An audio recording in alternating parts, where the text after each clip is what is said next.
കാസർഗോഡും മലപ്പുറവുമായി ബന്ധപ്പെട്ട വിവാദ പരാമർശത്തിൽ ഉറച്ച് മന്ത്രി സജി ചെറിയാൻ. പറഞ്ഞത് യാഥാർത്ഥ്യമെന്നും പ്രസ്താവന വളച്ചൊടിച്ചു എന്നുമാണ് സജി ചെറിയാന്റെ വിശദീകരണം.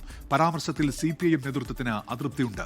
പരാമർശങ്ങൾ സംബന്ധിച്ച ചോദ്യങ്ങളിൽ നിന്ന് സിപിഐഎം സംസ്ഥാന സെക്രട്ടറി എം വി ഗോവിന്ദൻ ഒഴിഞ്ഞുമാറി. സജി ചെറിയാൻ ഒരു വിവാദ പരാമർശം നടത്തി.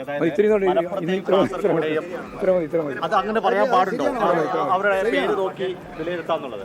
മലപ്പുറത്തും കാസർഗോട്ടും ജയിച്ചവരുടെ പേര് നോക്കിയാൽ അറിയാം വർഗീയ ധ്രുവീകരണം നടന്നോ എന്ന സജി ചെറിയാന്റെ പരാമർശത്തെക്കുറിച്ചുള്ള ചോദ്യത്തിൽ നിന്നാണ് എം വി ഗോവിന്ദൻ ഇങ്ങനെ ഒഴിഞ്ഞുമാറിയത്. സജി ചെറിയാന്റെ പരാമർശത്തെ പാർട്ടി നേതൃത്വം എങ്ങനെ കാണുന്നു എന്നതിന്റെ പ്രകടമായ തെളിവാണിത്. നിയമസഭാ തെരഞ്ഞെടുപ്പ് അടുത്തിരിക്കെ സമൂഹത്തിൽ വർഗീയ വിഭജനം ഉണ്ടാക്കുന്ന തരത്തിലുള്ള പ്രതികരണം നടത്തിയത് ഗുരുതരമായ തെറ്റാണെന്നാണ് പാർട്ടിക്കുള്ളിൽ ഉയരുന്ന വിമർശനം. സംസ്ഥാന സെക്രട്ടേറിയറ്റ് അംഗമായ സജി ചെറിയാൻ ശ്രദ്ധയില്ലാത്ത പ്രതികരണങ്ങൾ നടത്തി നിരന്തരം വിവാദങ്ങൾ ഉണ്ടാക്കുന്നതിലും നേതാക്കൾക്ക് അതൃപ്തിയുണ്ട്.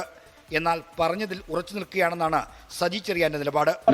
ഞാൻ വ്യക്തമായി എന്റെ നിലപാട് പറഞ്ഞു കഴിഞ്ഞു. ഞാൻ പറഞ്ഞതിനെ പറ്റി കൃത്യമായി ക്ലാരിഫൈ ചെയ്തു. ഏതെങ്കിലും ഒരു വിഭാഗത്തെ പറ്റില്ല. നിങ്ങൾ അവിടെ BJP ജയിച്ച ആളുടെ പേരും ലീഗിന് വേണ്ടി ജയിച്ച ആളുടെ പേര് നോക്കിയാൽ മതി ഞാൻ പറഞ്ഞു.